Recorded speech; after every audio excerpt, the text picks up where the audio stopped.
Okay, so I shall start today's session.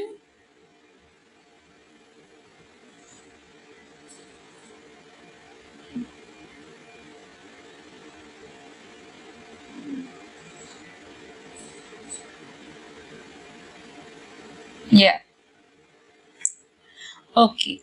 So good evening, everyone. Um, welcome to the 10th live session of this course, host pathogen interaction immunology, taken by course instructor Professor Himanshu Kumar from Isaac Bhopal. So what we basically do in this live sessions is that we discuss some previous year old assignment questions, right? And we not only discuss the question, but we also try to discuss the concept behind those questions, right? So that it's easier for us to solve similar type of other questions.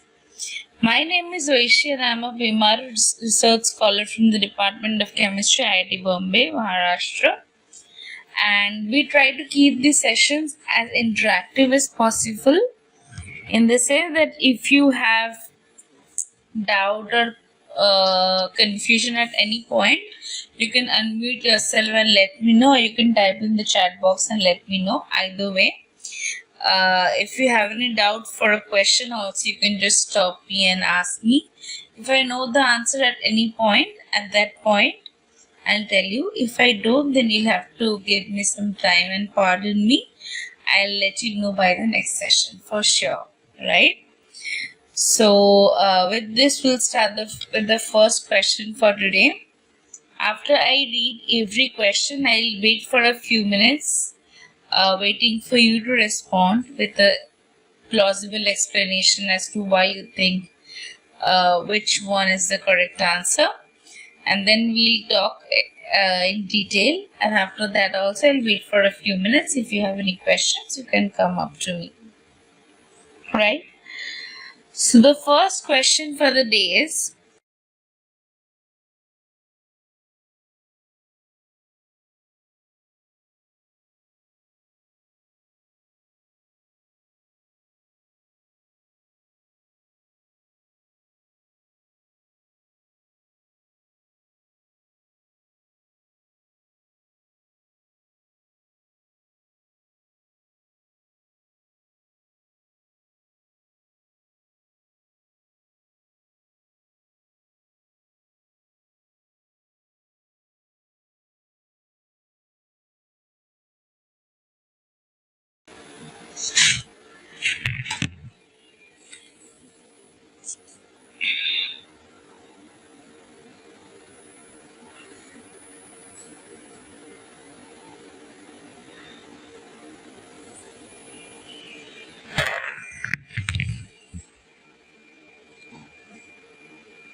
I'm waiting for a few moments. You can just let me know if you know the answer. You can unmute yourself and let me know, or you can just type in the answer if you are not If you don't want to unmute yourself, yeah.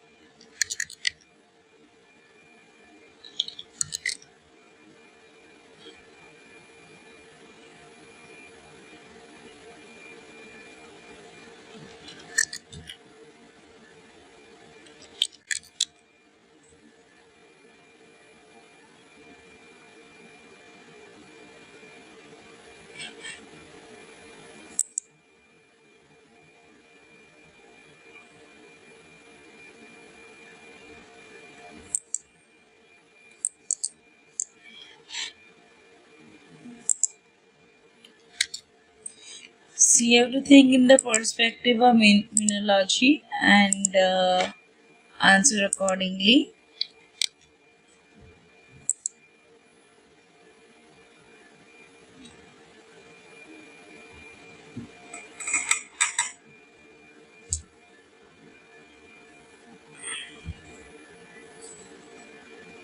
Anyone?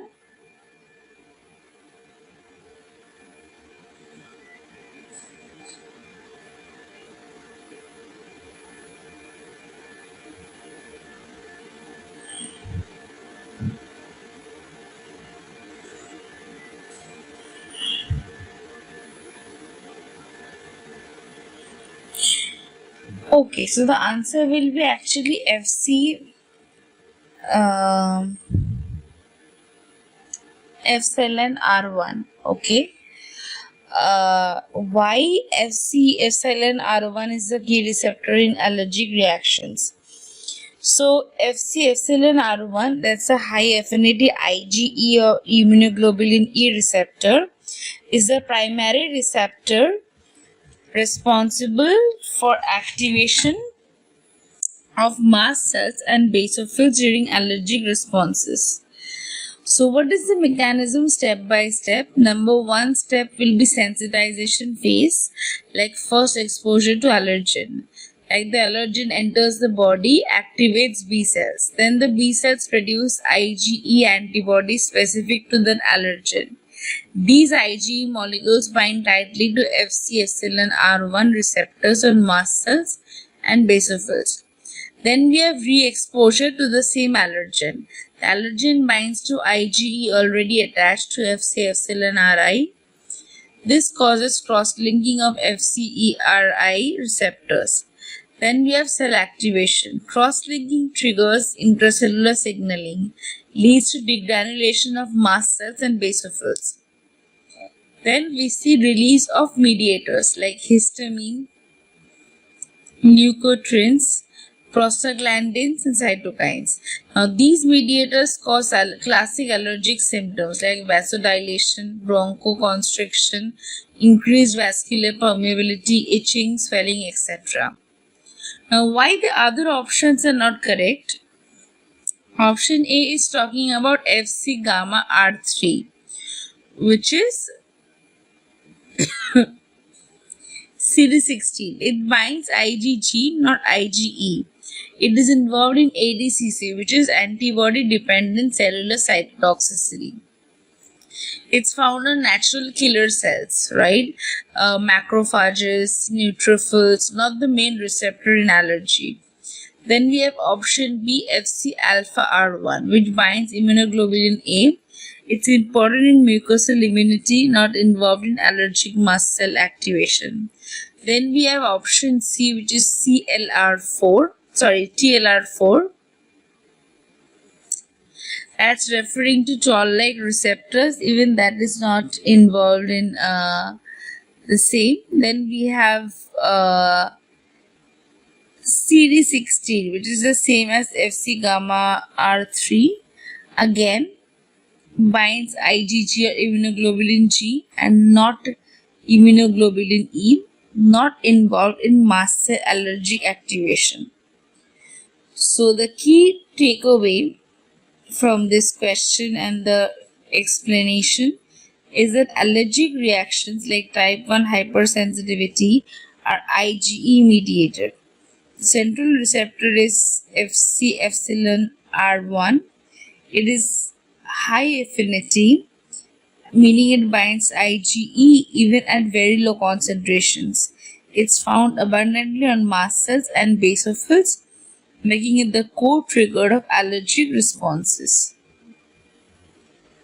Right? So I'll also talk you through in detail about all these receptors in the coming slides.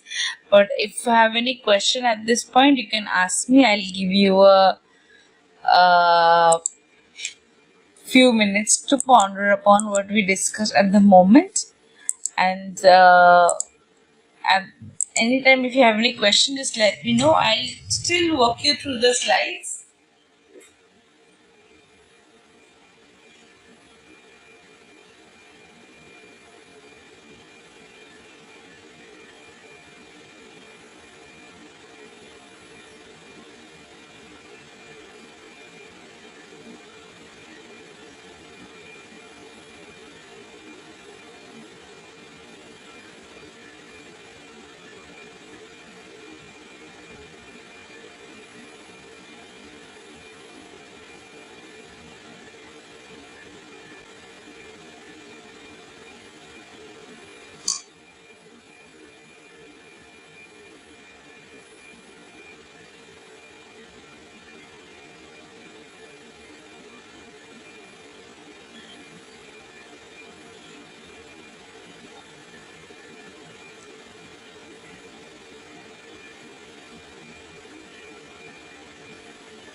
Okay, so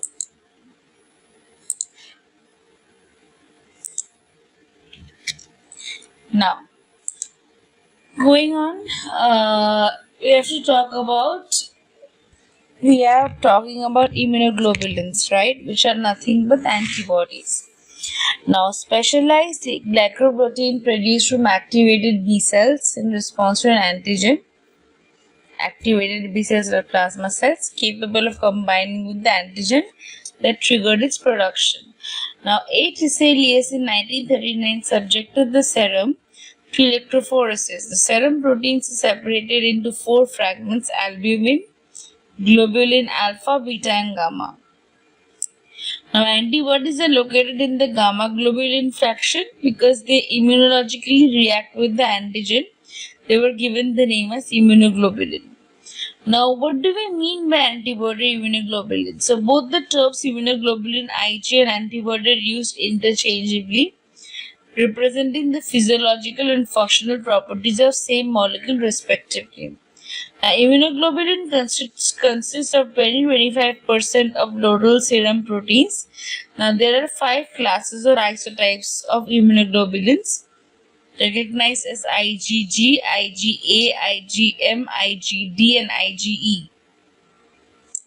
Now, if we talk about the structure of an antibody molecule is a Y-shaped heterodimer composed of 4 polypeptide chains, 2 identical light chains of molecular weight 25,000 Dalton each, 2 identical heavy chains each of having molecular weight 50,000 Dalton or more. Now, if you talk about the structure of the antibody, all 4 H and L heavy and light chains are bound to each other by disulfide bonds and by non-covalent interactions such as salt linkages, hydrogen bonds, and hydrophobic bonds. Now, all the chains have 2 ends, an amino terminal and NH3 and a carboxy terminal, which is COOH. Now, there are 5 classes of H chains and 2 classes of light chains. Okay, IgG, which is gamma, IgA, which is alpha. Give me a moment.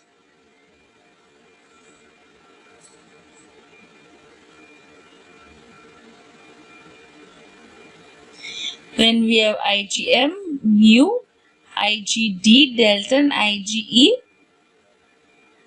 epsilon, right? Now, L chains are of two types, especially kappa and lambda, named after Conrold and Lapari, who originally described them. Each an L and H comprises of two regions, variable and constant region, and it represents the antigen binding site of the antibody. Now, within the variable region, there are some zones like hotspots that show relatively higher variability in the amino acid sequences. They are called as hypervariable regions or complementarity determining regions. They form the antigen binding site. There are 3 hotspots in the L and 4 in the H chain respectively. Now, what is a paratope? The site on the hypervariable regions that make actual contact with the epitope of an antigen is called a paratope. Now, if you talk about the constant regions, constitutes the remaining part of an Ig molecule other than that of the variable region. Now, length of the constant regions is approximately 104 amino acids for light chain, 230 amino acids for gamma, alpha, and delta heavy chains, and 440 amino acids for mu and epsilon heavy chains. Now, the amino acid sequence of constant region shows uniform pattern. A single antibody molecule has 2 identical heavy chains and 2 identical light chains, which is H2L2, right?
Okay.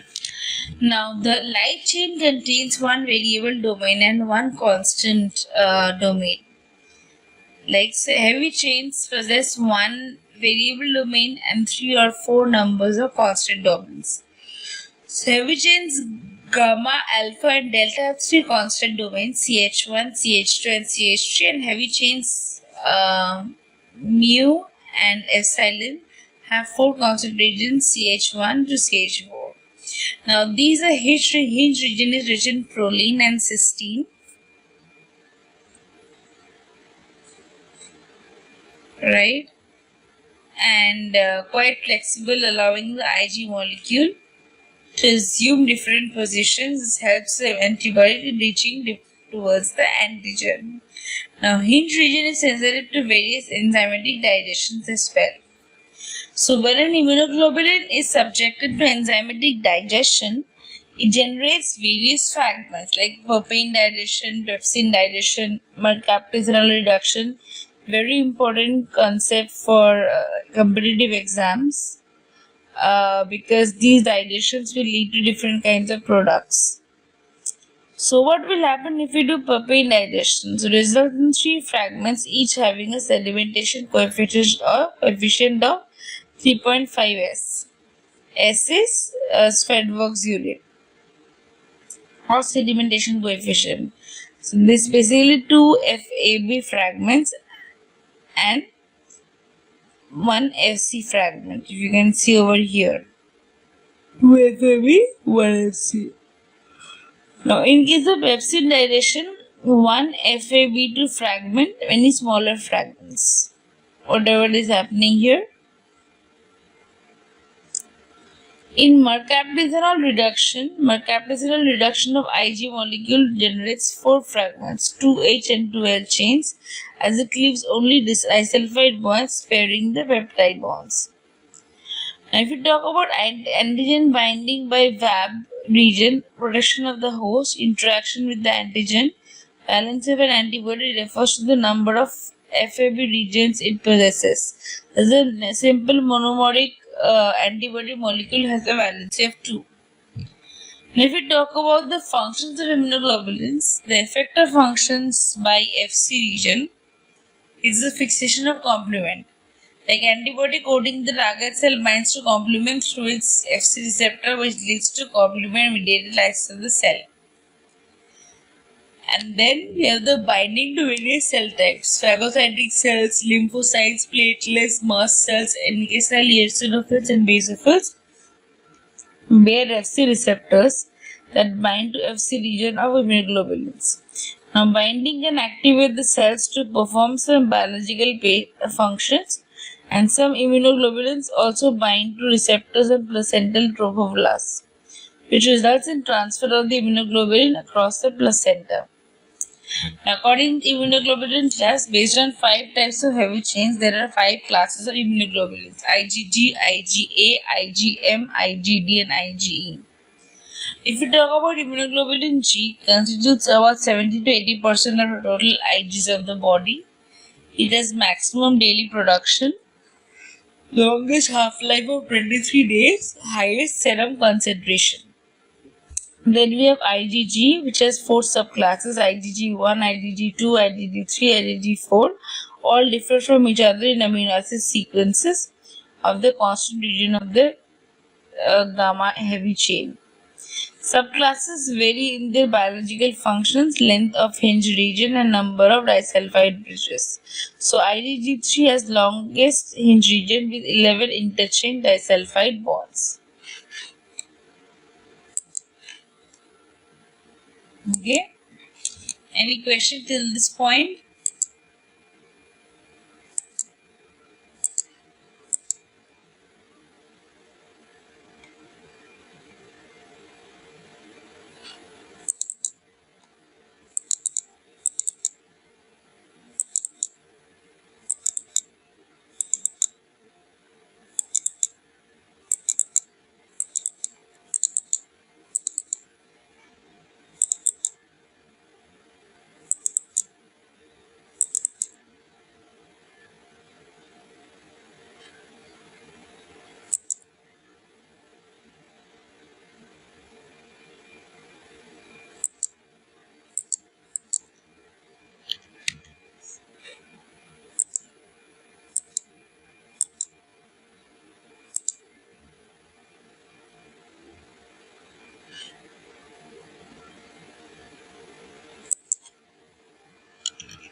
Okay. Now, if we talk about the functions of IgG can cross placenta, hence provide immunity to the fetus and newborn. So, among the subclasses will be IgG2, which has the poorest ability to cross the placenta. If we talk about complement fixing ability of subclasses varies, like IgG3 is greater than IgG1 and IgG2.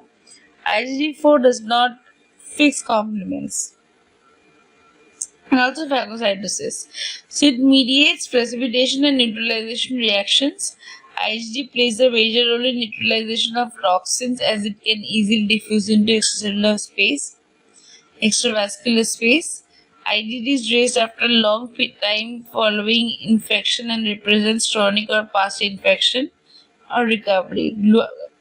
If we talk about coagulatination, among all Ig's immunoglobulins, IgM has the highest molecular weight and maximum sedimentation coefficient, present only in intravascular compartment, not in body fluids or secretions.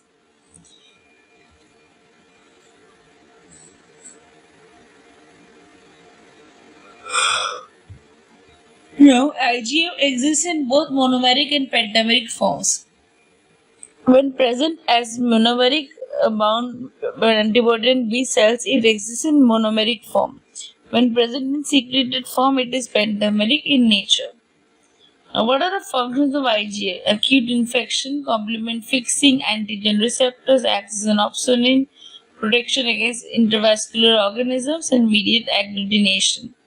If we talk about IgA, it is the second most abundant class of IgG next to IgG, considering about 10 to 15% of total serum IgG. Exists in both monomeric and dimeric forms. The serum IgA is predominantly in monomeric form. Now, secondary IgA is dimeric in nature. Two IgA monomeric units joined by a J chain. Secondary component location, predominant antibody found in body secretions like milk, saliva, tears, intestinal and respiratory tract mucosal secretions. Secretory component is derived from poly-IgG receptor present on the serosal surfaces of the epithelial cells. Now, if we talk about the function of secretory IgA, local or mucosal immunity, effective against bacteria like Salmonella, Vibrio, Neisseria, and viruses like polio and influenza. So, breast milk is rich in secretory immunoglobulin A and provides good protection to the immunologically mature infant gut. Now, if we talk about the dimeric formation of secretory immunoglobulin A, the dimeric secretory immunoglobulin A is synthesized by plasma cells situated near mucosal epithelium. J chain is also produced in the same cell. Now, the secretory component protects IgA from denaturation by bacterial proteases produced by the intestinal flora. Now, if we talk about the formation of immunoglobulin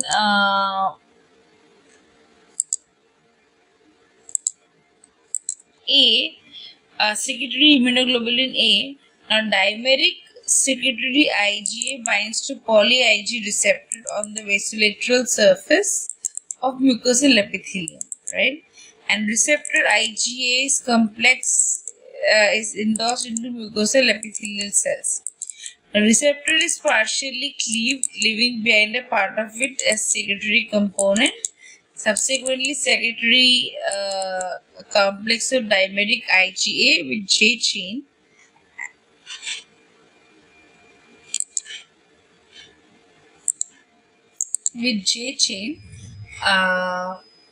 and secondary component is released into the mucosal secretions. Any doubt till this point? I'll continue from here. Any doubt?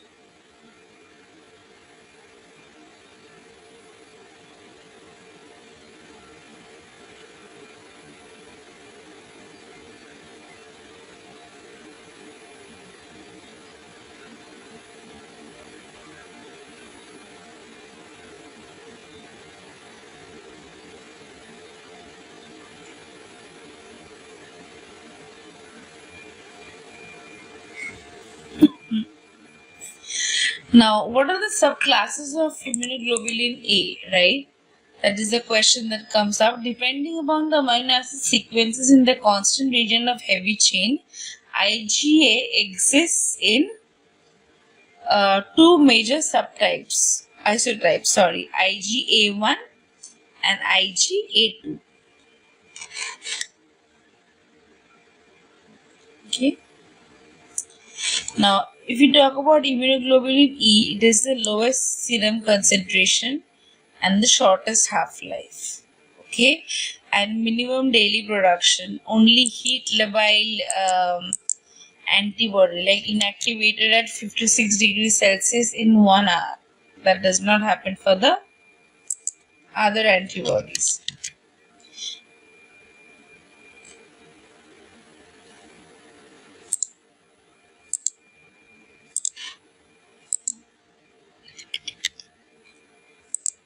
Okay, so has affinity for the surface of tissue cells, like mainly mast cells of the same species, like homocytotropism, and extravascular in distribution. Now, the functions of IgG is mediator of type 1 hypersensitivity reactions. IgE is elevated in elimintic reaction infections. If we talk about IgD, IgD is found as membrane integrate on the surface of B cells and it acts as a B cell receptor along with IgM. Now, it has the highest carbohydrate content of all the Igs. No other function is known for IgD so far. So these are the different immunoglobulins and all of their properties, like be it usual form or valency, other chains, subclasses, molecular weight, kilodalton, serum level mg per ml, percentage total serum immunoglobulin, half-life days, daily production mg per kg, etc. I will share the slides with you so you can go through it.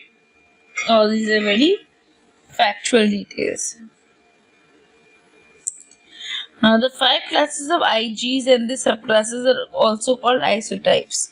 So, they vary from each other in the amino acid sequences of the constant region of their heavy chains, right? And such variation is called isotypic variation. So, if we talk about idiotypes, unique amino acid sequence present in paratope region in the VH or VL regions of one member of a species acts as an antigenic determinant for other members of the same species. So, such antigenic determinants are called as idiotopes, and the sum total of idiotopes are on an Ig molecule constitutes to its idiotypes. Idiotypes in an individual who arise continuously from mutation, like somatic hypermutation in the gene of variable region. Idiotypes may act as foreign to the host itself, however, do not evoke autoimmune responses because they are present in small numbers. Antigenic determinants present in the isotype genes in the constant region of H and L genes encoded by multiple alleles. Although all members of a species inherit the same set of isotype genes, multiple alleles exist for some of the other allele genes. So to date, there are 3 systems of allotypic markers that have been characterized for humans. Kappa light chain has 3 Km allotypes. Gamma heavy chain has 25 gamma types, or an alpha heavy chain, which is the AIM system.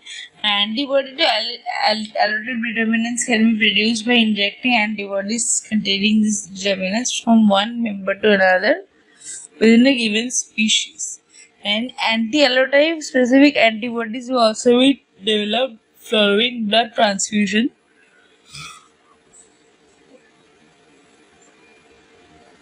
or by maternal passage of IgG into the fetus. So these are some of the abnormal globulins. If you can see over here the table, they have shown it in the form of a table, like Bence-Jones proteins, which is basically produced in neoplastic condition of plasma cells called multiple myeloma, light chain disease. Then we have cancerous plasma cells produce excess of light chain. The Bence-Jones proteins, which are accumulated in patients' serum and secreted in the urine, and unique property of getting coagulated reduced cells dissolving again at 70 degrees Celsius. Then we have Waldron's microglobulinemia, lymphoma affecting B cells producing excess IgM. It has been seen in multiple myelomas. Somatic mutations in MYD88 gene occur only in 90% occur in 90% of the patients. Any doubt till now? Then I'll move on to the next. Move on to the next slide.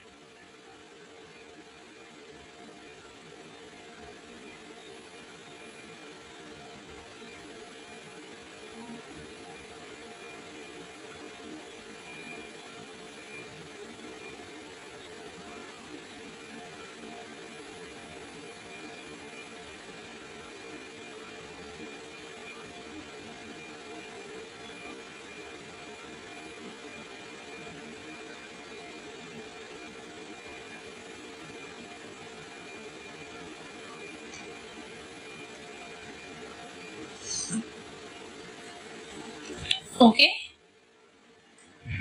Now, also the heavy chain disease. Basically, what happens is that characterized by an excessive production of heavy chains that are short and truncated, and there are 4 types of heavy chain disease have been recognized based on 8 chain inward: alpha chain disease, Seligman's disease, the gamma chain disease, the Franklin disease, mu chain disease, delta chain disease.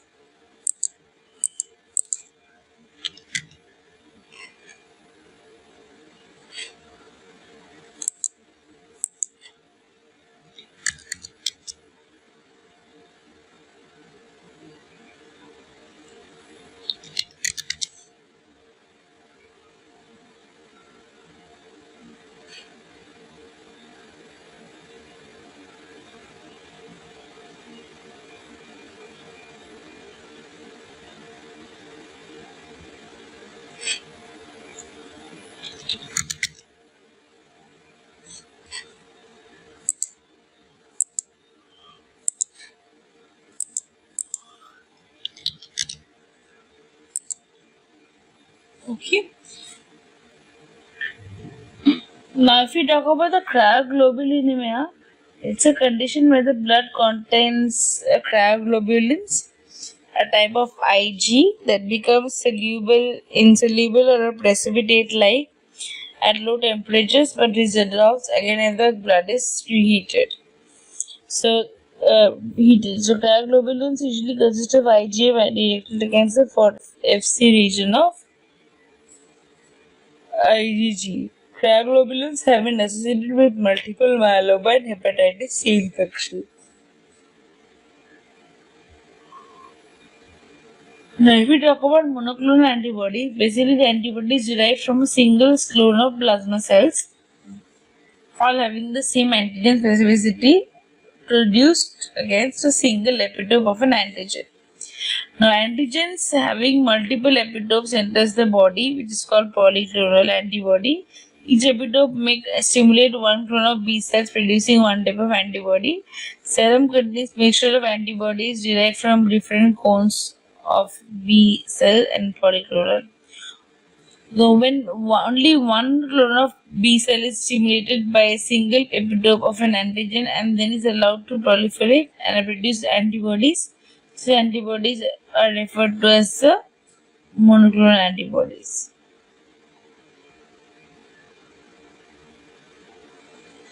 So what do you know about the hybridoma technique? Basically, mouse is injected with the antigen containing the desired epitopes. After an interval, the mouse plane B are obtained, in which would contain mixture of B cells activated against the epitopes of the antigen injected. So myeloma cells basically these are the source of immortal cells. Myeloma cells are cancerous plasma cells closely resemble mouse B cells. Here are compatible for fusion, have capacity to produce their own antibodies, hence myeloma cells are genetically modified with 2 mutations so that they lose the ability to produce their own antibody by retain immortal property. So in the hybridoma technique, what you have to do is mouse cloning B cells and mutated myeloma cells are fused in a polyethylene glycol broth in the reaction chamber. Three types of cells which are needed: unfused myeloma, unfused mouse cloning B cell, fused hybridoma cells.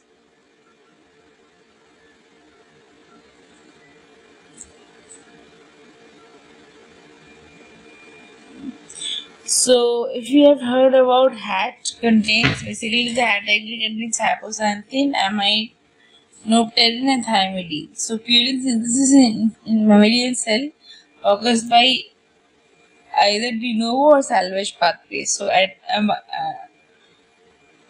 aminopterin blocks the de novo pathway so that the cell has to perform the salvage pathway to synthesize purines for its survival.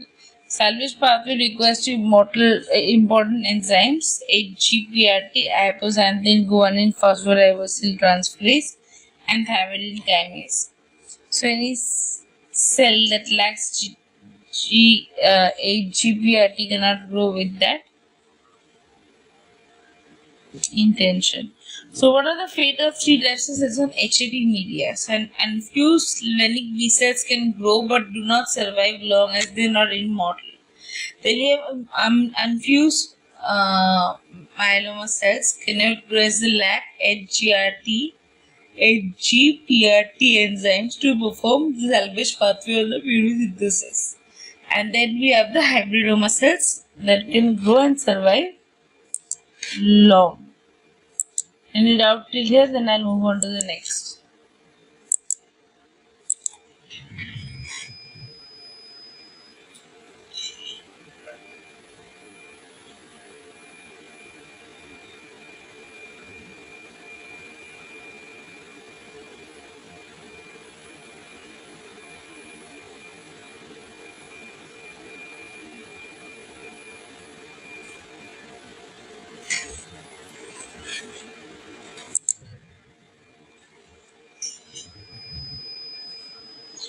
Now, how is the selection of hybridoma cells occurs? So, the original antigen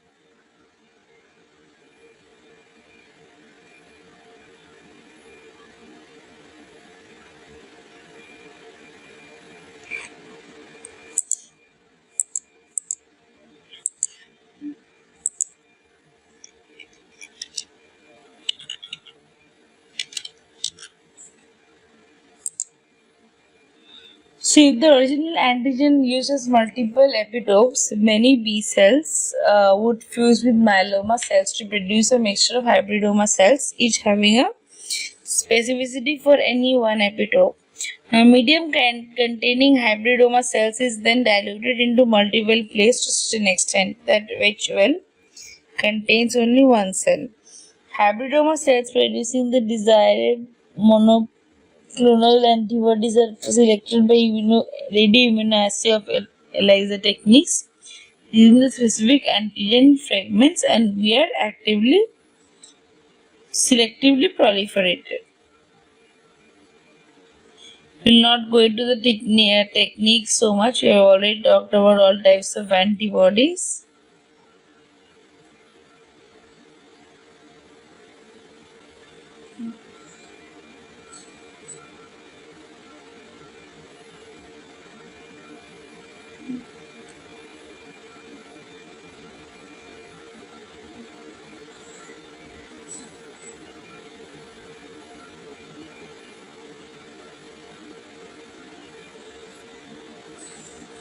Okay.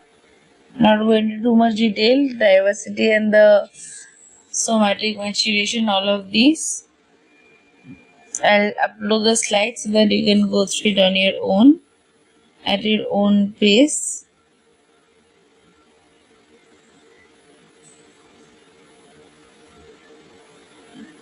So the answer for this question will be FC epsilon R1.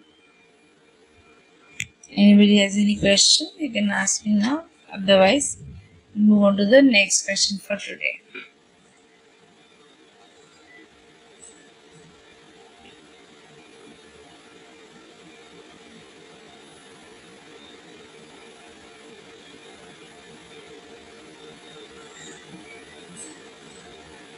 Anybody?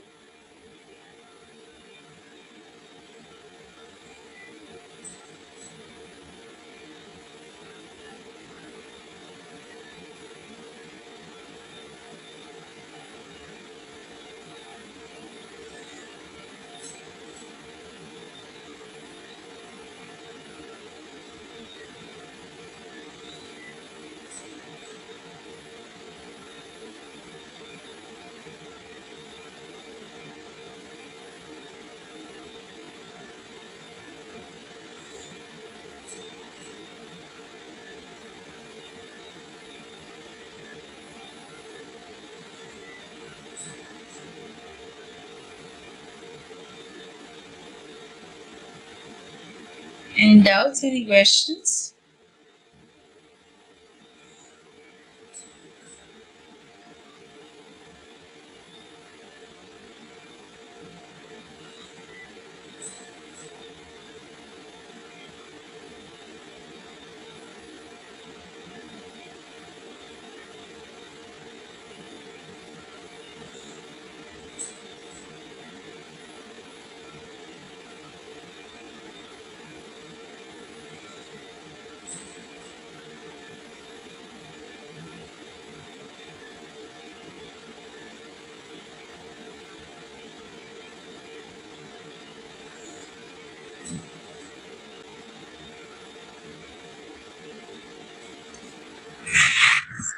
Any doubt regarding this question? If not, then we'll move on to the next question for today. So the next question for today is,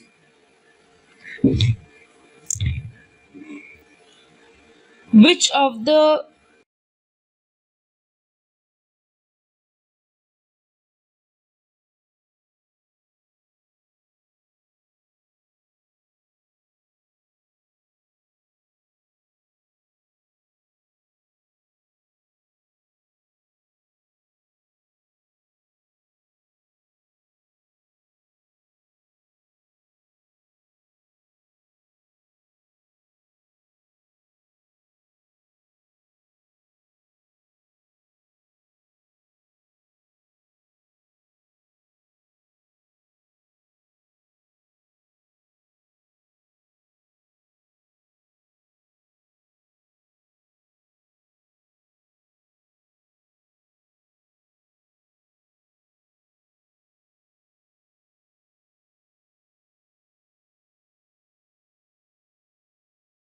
so which one do you think are true, is or are true, and why, with proper explanation?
Anyone?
Anybody?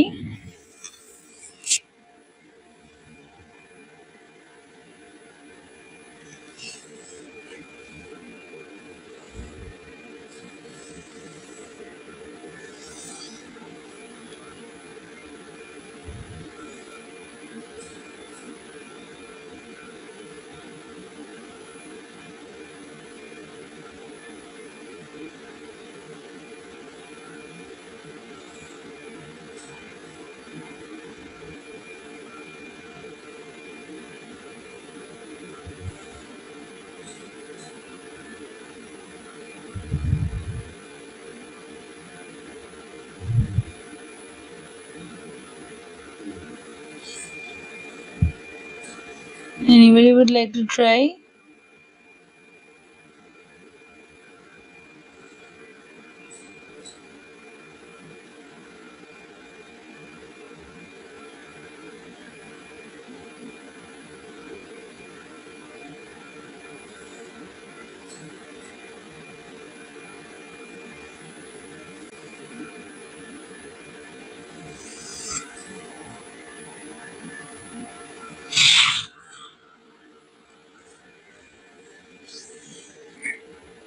There can be more than one correct answer, so think accordingly and let me know the answer patiently with full explanation.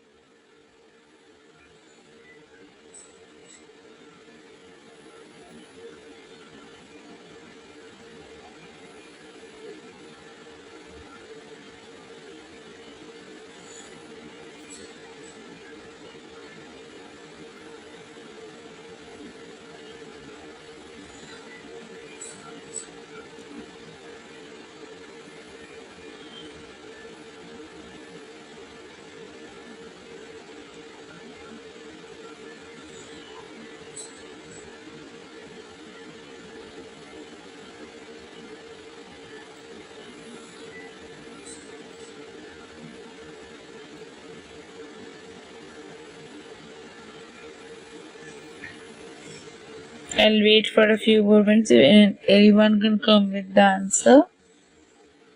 It's a very simple question.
Anybody would like to try at least?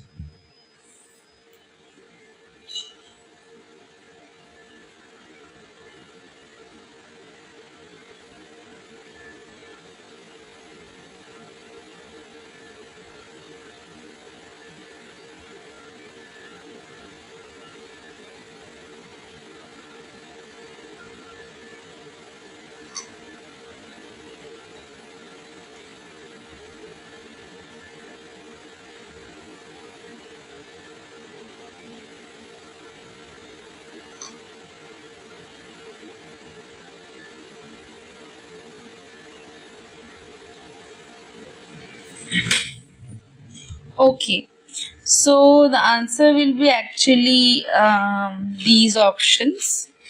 Okay, so let me go through them one by one.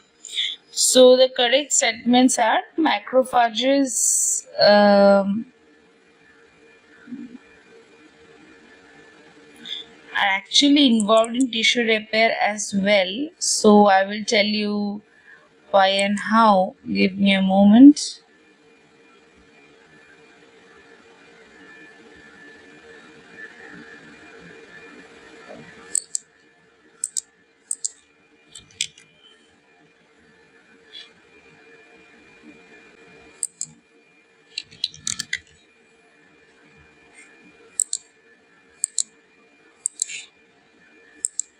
Okay. So macrophages are involved in tissue repair. True, because macrophages are highly plastic and can adopt different functional states, right? So M1 classically activated pro-inflammatory microbial. M2 will be alternatively activated involved in tissue repair and wound healing. So M2 macrophages secrete growth factors like TGF beta and VEGF that promote angiogenesis and extracellular matrix remodeling. Then we have macrophages that derived from the myeloid lineage. That is also true because macrophages originate from hematopoietic stem cells, myeloid progenitors, monocytes, and macrophages. Some tissue resident macrophages like microglia also arise from embryonic progenitors, but still broadly considered myeloid lineage. Then we have macrophages can be activated by LPS. That is also true because LPS from gram-negative bacteria activates macrophages by TLR4, toll-like receptor 4, and triggers strong inflammatory signaling that leads to cytokine release like TNF alpha, IL-1, IL-6. This is a classic pathway of innate immune activation. Also, macrophages play a role in maintaining homeostasis. That's true because macrophages act as professional scavengers.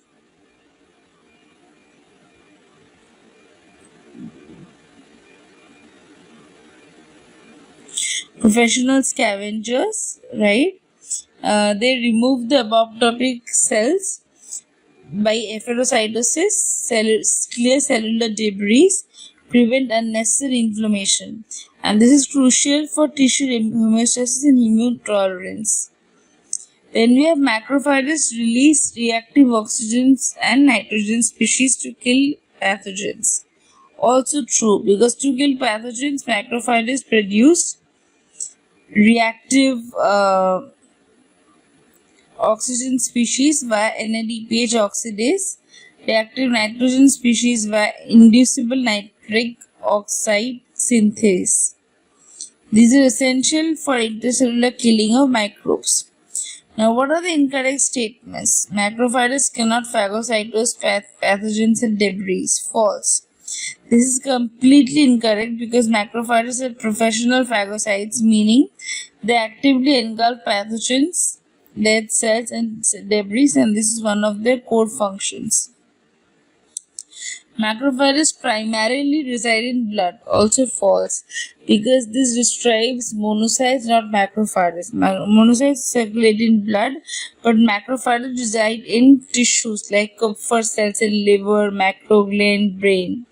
Macrophages differentiation in tissues, not stay in blood.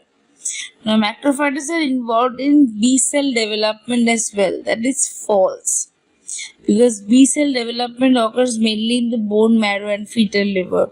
It is supported by stromal cells, not macrophages as primary players. So macrophages may interact with B cells during immune responses, but they are not central to B cell development. Okay, so I will go further discussing these elaborately in the slides, but till now, any doubts?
Any doubt? I'll move on to explain the slides elaborately.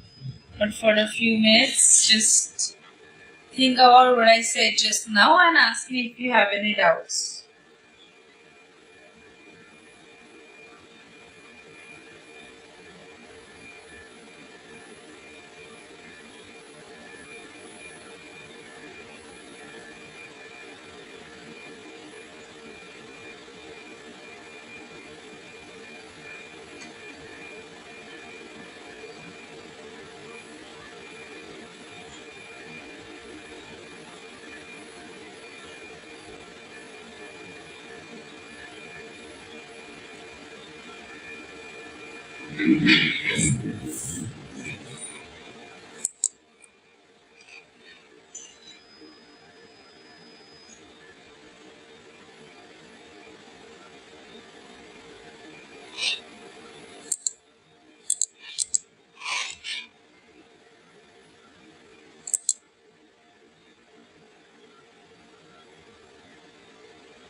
Right? So, if we move talking about immune system and acquired and adaptive immunity, we have talked about it a lot in the previous classes. So, these are macrophages, can interact with T helper cells, can lead to proliferation of T killer cells, and virus infected cell being attacked by the T killer cell. This is one. Now, to understand about acquired and adaptive immunity, these are the learning objectives basically. So we know about the acquired immune system, what leads to where the myelin lineage or the lymphoid lineage, everything. Now, acquired immunity, adaptive immunity is body's ability to eradicate possibly harmful foreign particles or materials or abnormal cells by developing specific immune response against a particular antigen. Right?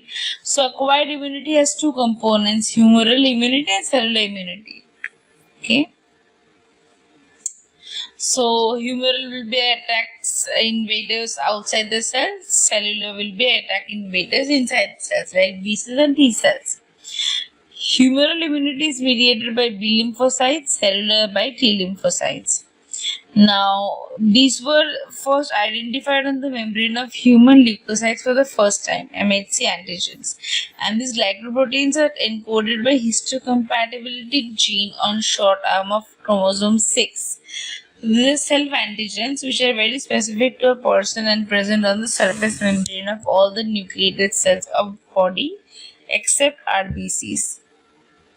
So MHC class 1 is expressed on almost all cell types. MHC class 2 expressed mainly on specialized APCs or antigen presenting cells.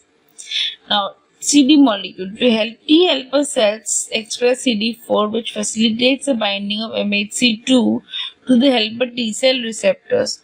Cytotoxic T cells express the molecule CD8 with the T cell receptor, and CD8 facilitates the binding of MHC1 to the T cell receptors.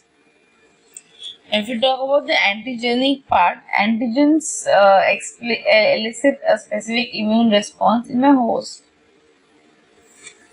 Right? So epitope is antigenic. So the haptens are low molecular weight molecules that are not antigenic, but when covalently bound to a large protein called a carrier protein, forming hapten carrier conjugate and become antigenic. Now, humoral immunity is B cells generated antibody mediated immune response, especially effective against bacterial antigens.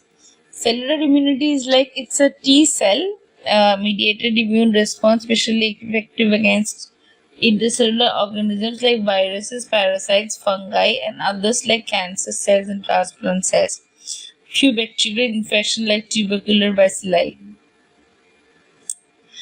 Events between the entry of the antigen, its processing and presentation by antigen presenting cells to helper T cells. Let's say ingestion of the antigen, then enzymatic degradation of the antigen, presentation of this processed antigen or epitopes in association with MHC2 to helper T cells or CD4 cells. Now, the humoral immunity, clones of B cells recognize antigens, clonal selection through the Th2 gets activated by the release cytokines and differentiate into plasma cells and memory cells. Immunoglobulins secreted. So, humoral immunity antibody basic structure: two identical heavy chains to identical light chains. So, each heavy chain has a constant and a variable region, and each light chain has a constant and a variable region. FAB is the fragment antigen binding site, FC fragment complement and some immune cell binding site. Okay, any doubts till now? I'll move on to the next slide after that. Any doubts till now? Anybody?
Okay. Uh, any doubts? Okay, so if you talk about the neutralization, like antibodies released into the stream, a bloodstream will bind to the antigens, and that they're specific for, right? So the first step will be neutralization, which antibodies present prevent a virus or toxic protein from binding the target.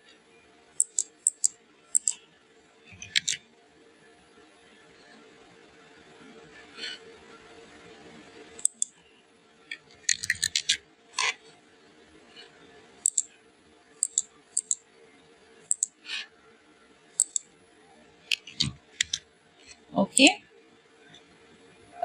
Then we have discussed about all of these. We have discussed about cytokines as well.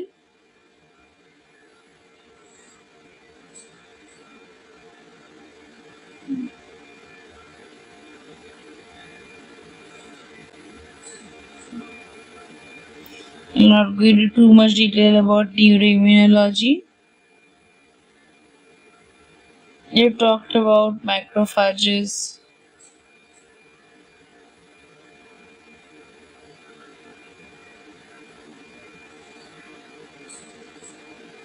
Now, immigration is a mechanism by which the leukocytes extend pseudopodia, pass through the capillary walls by amoeboid movement, and migrate into the tissue spaces. The immigration of leukocytes also may be accompanied by an escape of red blood cells. Once they have exceeded the capillary, the leukocytes move through the tissue guided by secreted cytokines, bacterial and cellular debris, and complement fragments. The process by which leukocytes migrate in response to a chemical signal is called chemotaxis. If we talk about phagocytosis, during the next final stage of the cellular response, the neutrophils and the macrophages engulf and degrade the bacteria and cellular debris in a process called phagocytosis. Now, this involves three distinct steps: adherence plus opsonization, engulfment into cellular killing, right? So, through enzymes, toxic oxygen and nitrogen products produced by oxygen dependent metabolic pathways like nitric oxide, peroxynitrides, hydrogen peroxide, and hypochlorous acid. If the antigen is coated with antibody or complement, its adherence is increased because of binding to complement. This process of enhanced binding of an antigen caused by antibody or complement is called opsonization. If we talk about the metabolic changes here, protein metabolism is increased, cell destruction, metabolic products lead to increased osmotic pressure in interstitial space, which attracts water and contributes to edema. Now, the metabolic changes, including skeletal muscle catabolism, provide amino acids that can be used in the immune system response and for tissue repair. So, glucose metabolism, anaerobic utilization of glucose is increased because of hypoxia, with increased formation of lactic acid and pyruvic acid.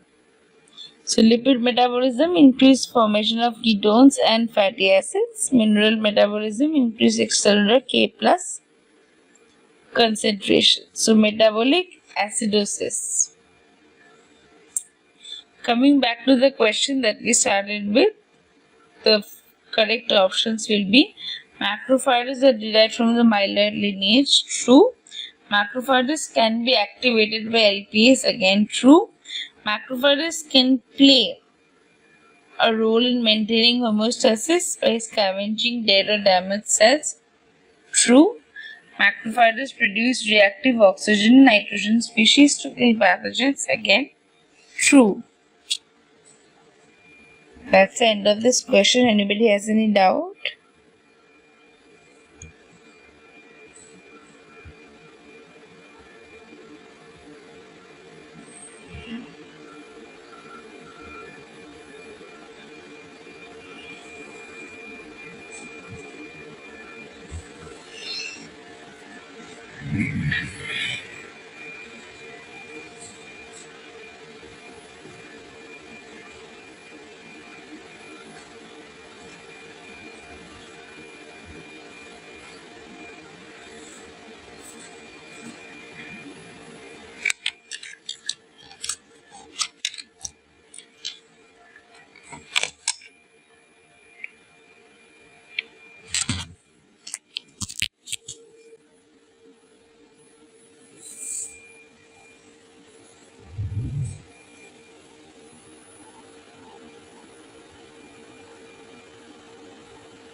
Anybody has any doubt?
Okay, so going to the next question for today.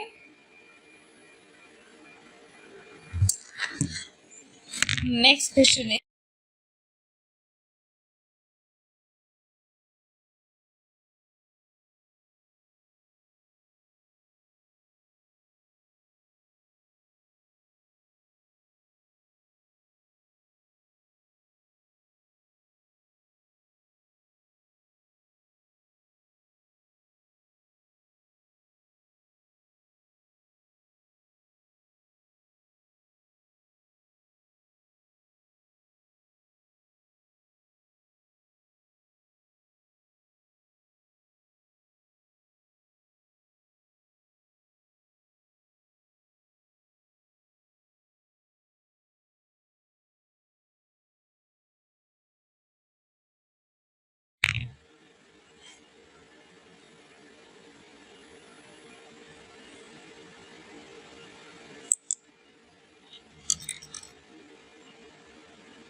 Anybody?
Anybody?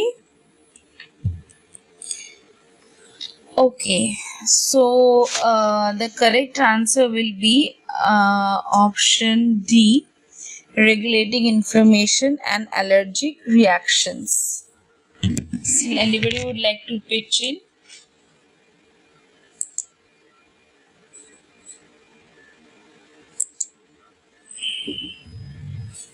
Why this is the correct answer?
Okay. So the correct answer will be option D, as I said, regulating inflammation and allergic responses, right?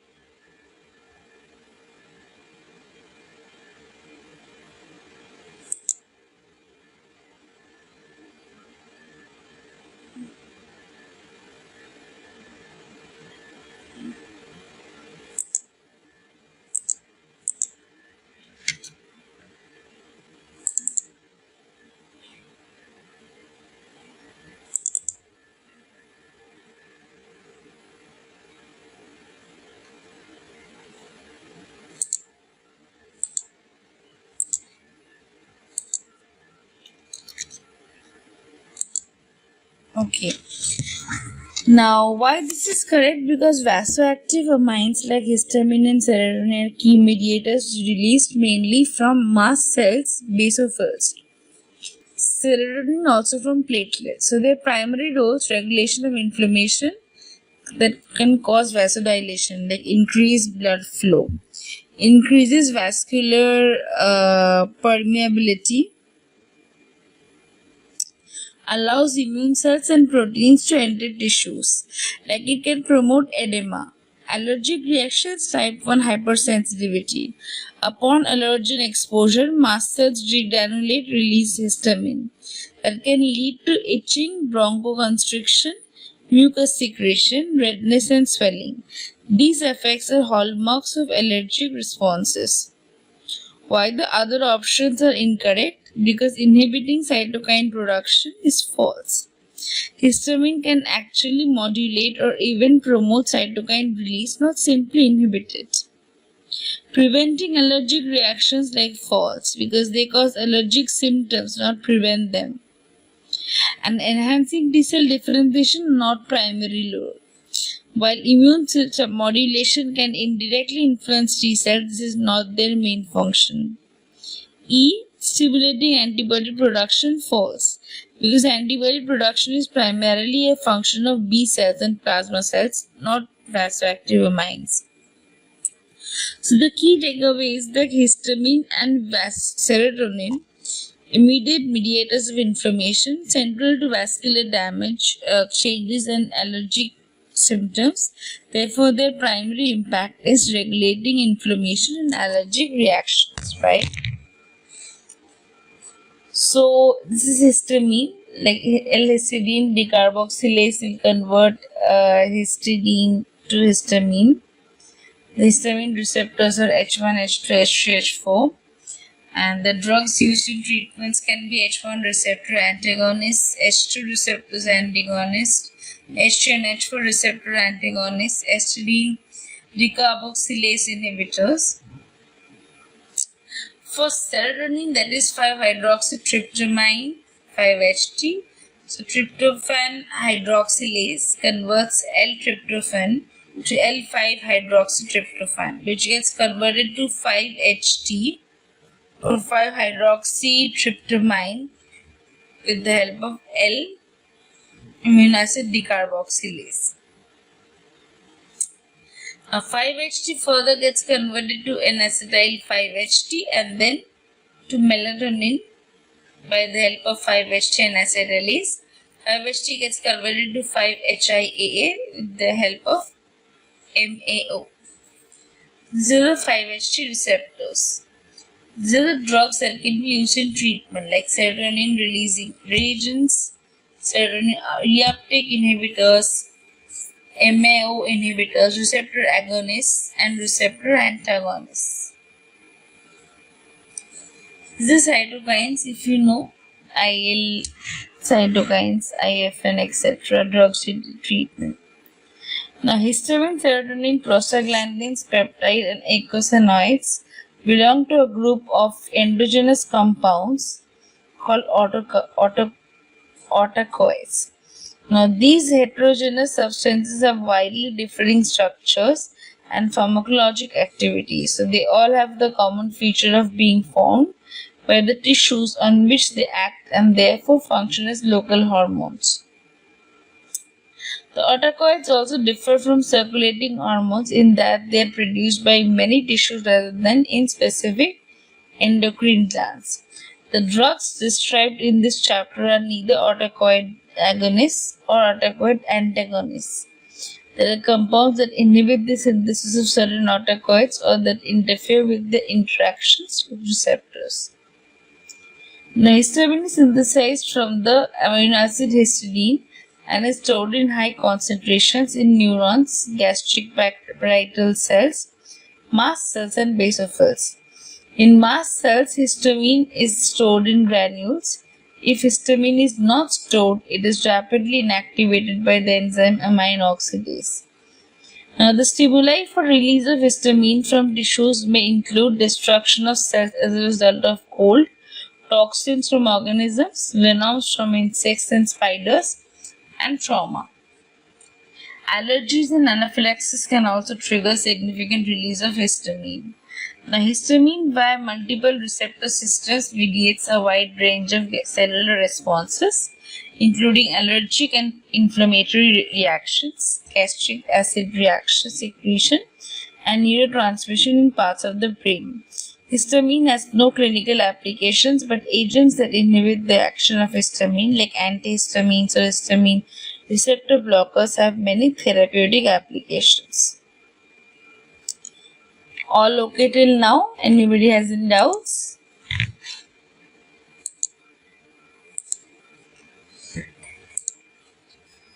Any queries?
Okay. Now coming back, histamine is synthesized from the amino acid. As I said, so if you talk about the mechanism of action now, if you shift to the mechanism of action directly.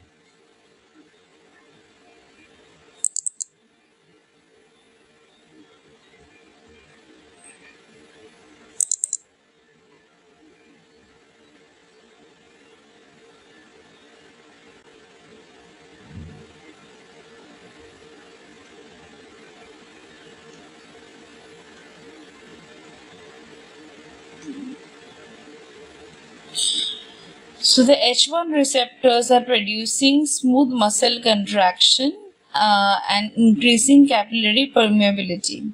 Histamine promotes vasodilation of small blood vessels by causing the vascular endothelium to release nitric oxide. Now, in addition, histamine can enhance the secretion of pro-inflammatory cytokines in several cell types and in local tissues.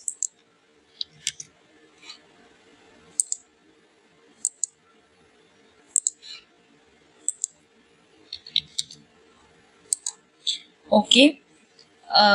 So via the activation of H2 receptors, histamine stimulates the parietal cells in the stomach, causing an increase in acid secretion.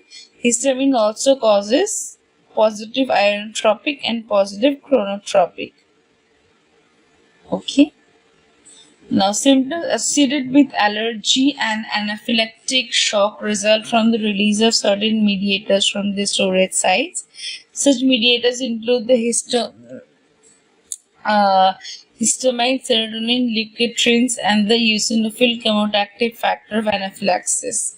Histamine causes many of these symptoms, such as contraction of airway, smooth muscle, stimulation of secretions, dilation and increased permeability of the capillaries, and stimulation of sensory nerve endings. So, in some cases, these mediators cause a localized allergic reaction, producing, for example, actions on the skin or respiratory tract. Under other conditions, these mediators may cause an anaphylactic response. The difference between two cases is in the sites from which mediators are released and in their rates of release. Now, H1 antihistamine. The term antihistamine refers primarily to the classic H1 receptor blockers. H1 receptor blockers can be divided into first and second generation drugs. The older first generation drugs are still widely used because they are effective and inexpensive. However, most of these drugs penetrate CNS, the central nervous system, and cause sedation.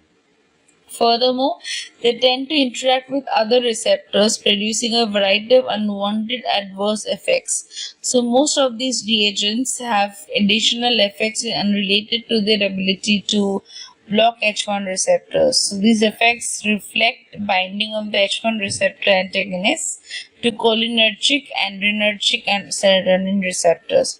For example, cyproheptadine and ketotifen. By contrast, second generation agents are specific for peripheral H1 receptors. Second generation antihistamines are made polar mainly by adding carboxyl groups. For example, cetirizine is the carboxylated derivative of hydroxyzine, and therefore these agents do not penetrate the blood-brain barrier and cause less CNS depression than the first generation drugs. Okay, that's all about histamine. Will not go into too much detail. So, histamine H2 receptor blockers have little, if any, affinity for H1 receptors. H2 receptor, this G is coupled receptor, basically GPCRs will be mediating gastric acid secretion by parietal cells in the stomach. It also has a cardiac stimulant effect. A third action is to reduce histamine release from mast cells, a negative feedback effect. Although antagonists of histamine H2 receptor agonists or H2 receptor blockers block the actions of histamine at all H2 receptors, the chief clinical use is as inhibitors of gastric acid secretion in the treatment of ulcers and heartburn. Now, if we talk about serotonin, which is 5-hydroxytryptamine or 5-HT, it's a neurotransmitter within the enteric nervous system and the CNS. It plays a role in vasoconstriction within the gastrointestinal tract. It may serve as a local hormone to enhance GI motility and inhibit gastric secretion. Within the brain, the serotonergic neurons affect mood, appetite, body temperature regulation, and sleep. Now, while serotonin has no therapeutic uses, selective serotonin agonists find clinical utility in the management of several disorders such as depression and migraine headache. If we talk about location, serotonin is largely present within the enterochromatin cells of the gastrointestinal tract. It is also found in storage granules in platelets and the rough nuclei of the brainstem. Serotonin has a wide range of effects that are mediated by the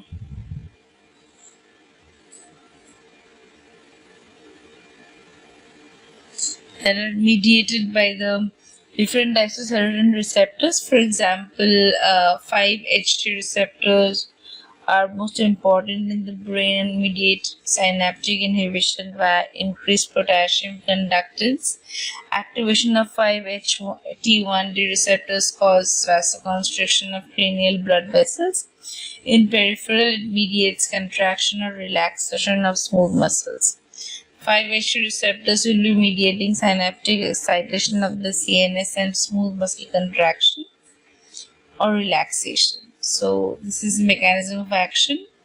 Therapeutic use can be in the pathophysiology of clinical depression, and agents such as selective serotonin reuptake inhibitors and serotonin and norepinephrine reuptake inhibitors are effective strategies for this condition.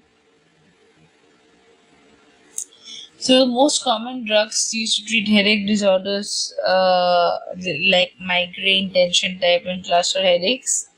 Migraines can usually be distinguished from cluster headaches and tension type headaches by the characteristics as you can see in the table below. I'll give you a moment to see the table.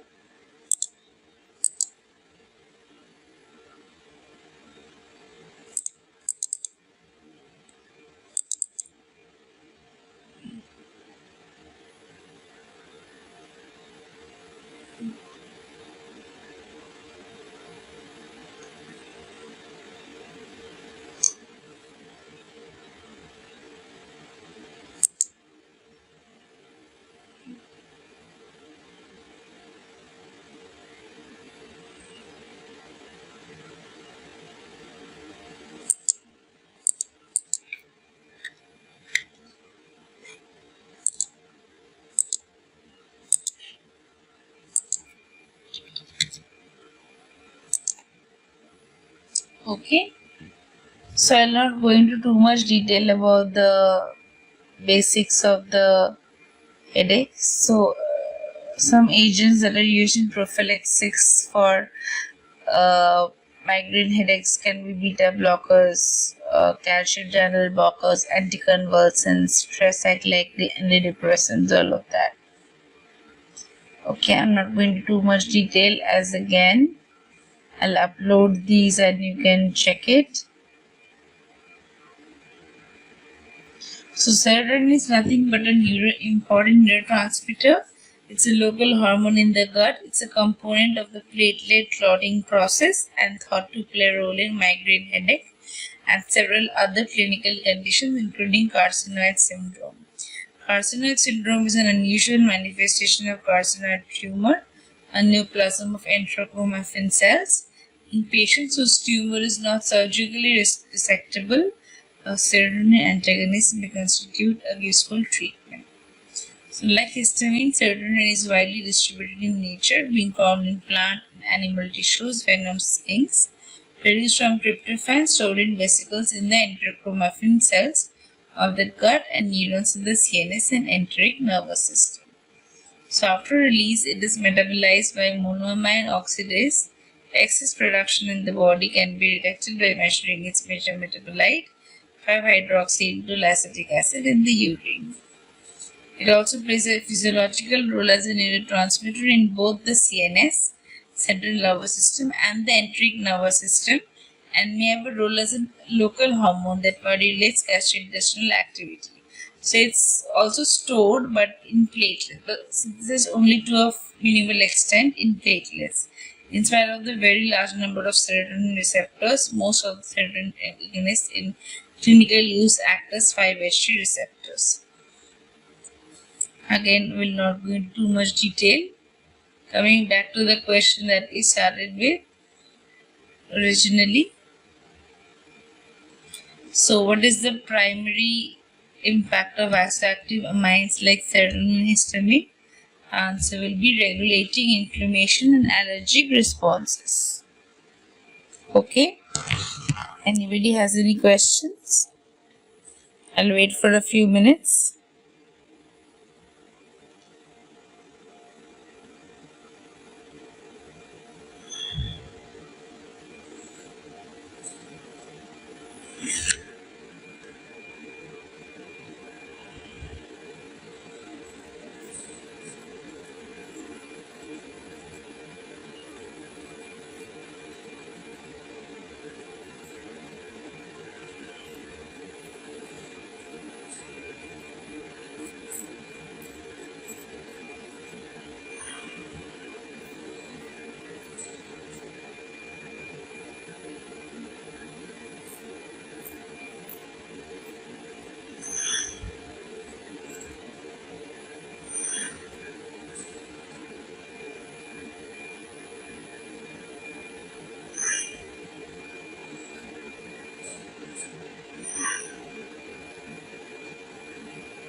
Okay, then if you have no question,